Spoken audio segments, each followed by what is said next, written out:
Actually, we did an analysis. We are trying to establish who are the 4 heavenly kings in Singapore stock market. And I think that is a question that we need to ponder upon, because if you are able to study their investing behavior, you will gain insights into things that will just happen naturally in the course of time. So maybe I take this time to explain to you our diagnosis of how we determine these 4 heavenly kings. The first one is none other than our famous Popiah King, Sam Gui. Look at his investment in Super Coffee Mix or Super, this company. It's already acquired last year at $1.3 billion US dollars. Now what we found at the data point is very interesting. In 2016, out of nowhere, when I mean out of nowhere, means Sam Gui has not been actively investing in Super, even though he's already a substantial shareholder.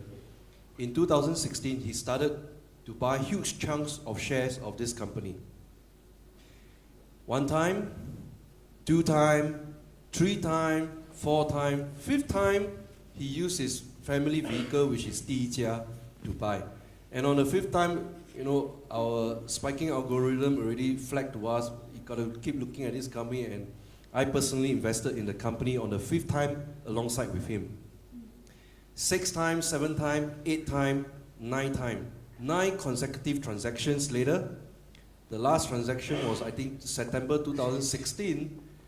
2 months later, in November 2016, press announcement, company got acquired, 1.3 billion, stock price, boom, 50% jump. And that's the reason why it's the heavenly king. You know, one of you came and asked me, how should I invest in a market? And our philosophy is, please do not be a high-speed trader or an intraday trader. You go in and out, you get killed very fast.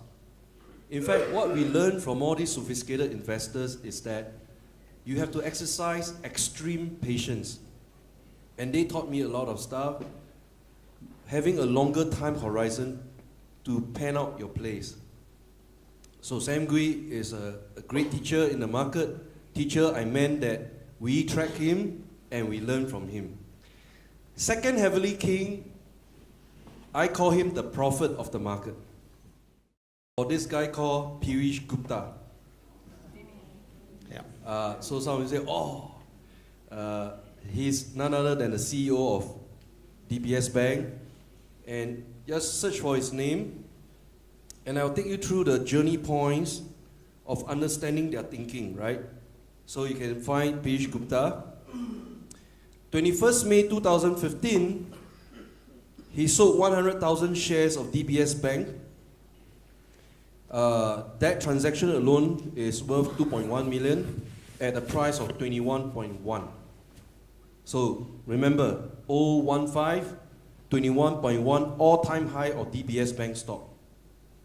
Move 1 year forward, February 2016, he bought at an all-time low, 13.88.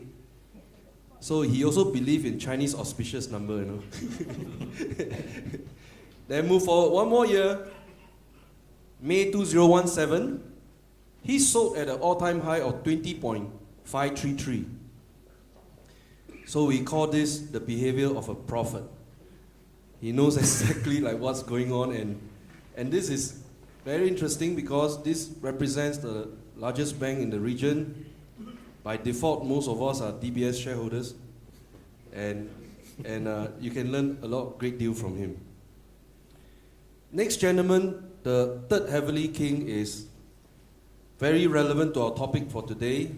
He's none other than Ron Sim, our local hero. He built massage chairs from OSIM.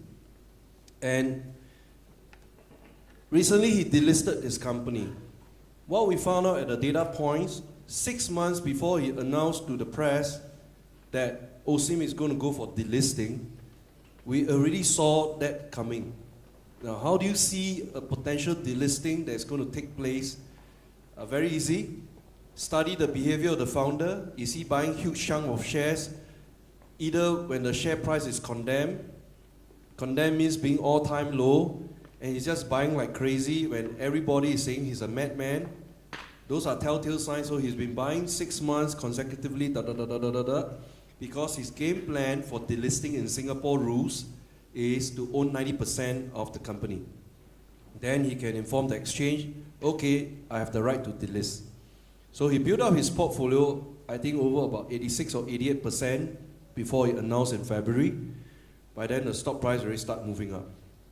And of course today he's officially delisted. In his portfolio he has 4 stocks. First one is Jumbo. He owns $42 million worth of stocks of Jumbo. MM2, 12.7 million. And Perennial, 230 million. My train of thoughts to look for Temasek, I always start from Jumbo. Then from Jumbo, you see Temasek Holdings Private Limited. You click on it. He has 104 stocks in his portfolio. Click on 104 on the portfolio. The value is 71 or 72 billion dollars. Right? And we show you all the list of Singapore companies that they invested in. It's a very tough question to answer because we are also confused about their strategy. Supposedly, they are a long-term investor. And let me give you the real classic that throw all the assumptions away. They actually invested into this cute little company called Snapchat. What's the thinking? I do not know. And it's really mind-blowing, right? Government reserves investing into Snapchat. And that's called a disappearing act investment. Very sensitive question for me to answer. Other than the fact that they seems to be always given the first right to participate in placement shares or what we call pre-IPO shares. And if they keep doing all this, within 1 year, 2 years sell, they will make their 200% profit return easily, just like you can see how much they made on Jumbo. But it's really odd that they are not becoming a long-term strategic investor, right? So people are trying to understand what is the role of Temasek. Is it a short-term play or a long-term play? We got no idea.